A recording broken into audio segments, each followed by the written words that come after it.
কষ্টত আছে। তাৰ ল'ৰা ছোৱালী নাই, ঘৰ আছে, আই ঘৰ আগতে পাইছিল, বহুত দিনৰ পুৰণা ঘৰ। সেই ঘৰটো আহোঁতে ভাঙিছিল শেষ, তেতিয়া থাকিবলৈ জেগা নাই, সেই বেলেগৰ ঘৰতে থাকে। ইমান বেলেগৰ ঘৰত আৰু কিমান দিন থাকিব দিয়ে, তাৰ ইমান কষ্টত আছে। তথাপিতো এই ব্ৰিটিছ চৰকাৰ চেয়াৰমেন সিহঁতে কোনো ভূক্ষেপ লোৱা নাই। মই অনুৰোধ কৰি কৈছোঁ যাতে এই মেম্বাৰ চেয়াৰমেনসকলে ব্ৰিটিছ চৰকাৰক আহ্বান কৰিছোঁ এই বুঢ়ীটোক যাতে অলপ সহায় সহযোগ কৰে। এই বহুত দিন হ'ল, আমাৰ জন্ম হোৱা নাই তেতিয়ালৈকে বুঢ়ী ইয়াতে থাকে।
বুঢ়ীটো বহুত কষ্টত আছে, তাৰ ল'ৰা ছোৱালী নাই,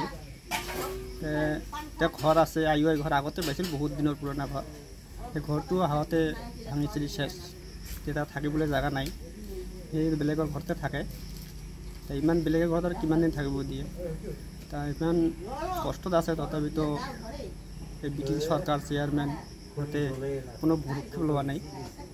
মই অনুৰোধ কৰি কৈছোঁ যাতে এই মেম্বাৰ চেয়াৰমেনসকলে ব্ৰিটিছ চৰকাৰক আহ্বান কৰিছোঁ এই বুঢ়ীটোক যাতে অলপ সহায় সহযোগ কৰে। এই বহুত দিন হ'ল, আমাৰ জন্ম হোৱা নাই তেতিয়ালৈকে বুঢ়ী ইয়াতে থাকে।